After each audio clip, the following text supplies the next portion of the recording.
Some of the Facebook ads linked to a Russian effort to disrupt the American political process and stir up tensions around divisive social issues that were released by members of the U.S. House Intelligence Committee.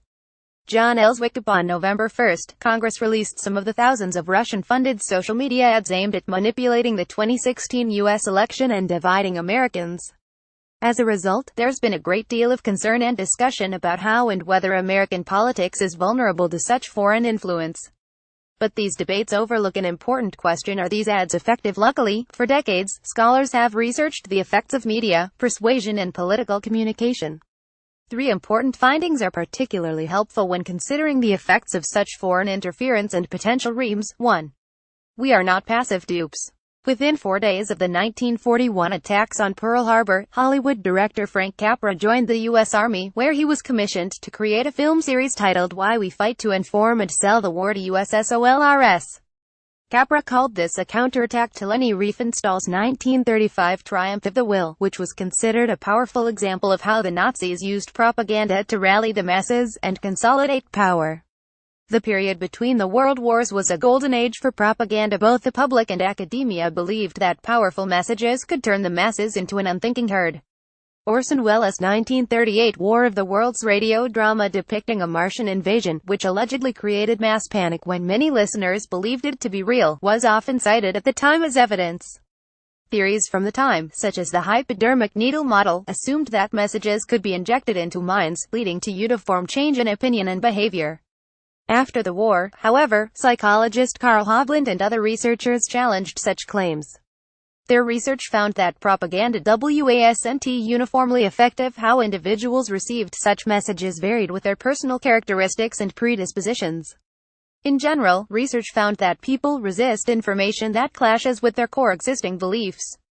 Because people prefer psychological consistency, they tend to seek and interpret information that confirms their existing biases, a concept called confirmation bias. Confirmation bias is one reason that contemporary research has concluded that, for the most part, political advertising and messaging aren't very effective in changing minds. For instance, the effects of political advertising are short-term and fleeting, as people's attitudes bounce back pretty quickly from such attempts to persuade them. Even on social media, recent research suggests that ads do not impart new information or change attitudes. Moreover, the people most susceptible to propaganda, those with weak political attitudes, are least likely to pay attention to political messages, or elsewhere. Then, there's the issue of exposure. Facebook says that up to 150 million users were likely exposed to these ads and related content. But as communication scholar David Karpf explained here in the post, it's hard to tell how much Facebook activity originates from actual Americans rather than from fake accounts and botnets. Furthermore, while these numbers seem big, they are a drop in the bucket compared to the trillions of posts that Americans saw on Facebook between 2015 and 2017. 2. Credibility matters. In 1936, psychologist Irving Lorch did an experiment to see how the credibility of a particular messenger influenced what anons thought of the message.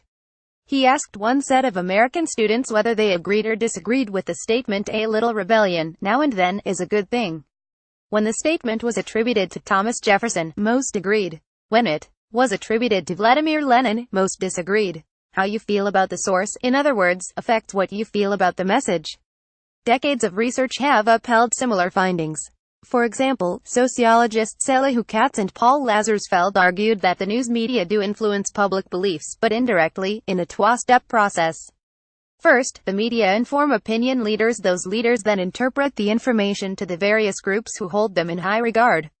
In like manner, political scientist Adam Berinsky examined American opinion from World War II to Iraq and found that during wartime, public opinion doesn't shift with each event or even news on casualties. Rather, it's influenced by the positions of political elites. Russia's Internet Research Agency is clearly aware of the importance of source credibility. For example, one of the fake communities attributed to it is called Black Matters US, which mimics and draws upon the credibility of Black Lives Matter. This group garnered over 200,000 Facebook likes and even organized a rally following Trump's election, which up to 10,000 protesters attended in New York City. Had people known who was really behind this effort, they likely would not have shown up. Based on this important research finding, recent efforts by lawmakers to make social media companies reveal who pays for political ads is likely essential in limiting the future impact of foreign interference. 3. Media follows politics. Political scientist Gadi Wolfsfeld has argued that, in the relationship of the main media and politics, the media follow politics and thus confine their news frames to those found in their existing political environment. To the degree that they have influence, it is through amplifying a selection of those arguments, often based on news values that are driven by commercial imperatives. While foreign propaganda efforts to influence U.S. politics and society are a disturbing trend, it is important to realize that such messaging is, likewise, not manufactured out of whole cloth and is created and situated within an era's existing political conversations. Social media messaging can only exploit and amplify polarization if a democracy is already polarized and politically torn. Online social networks are not the source of the problem, they are just a medium, albeit one with a new set of tools whose vulnerabilities we are just discovering. Fixing social and political divisions will require much more than new rules for social media. It will require a longer-term effort to heal the country's body politic.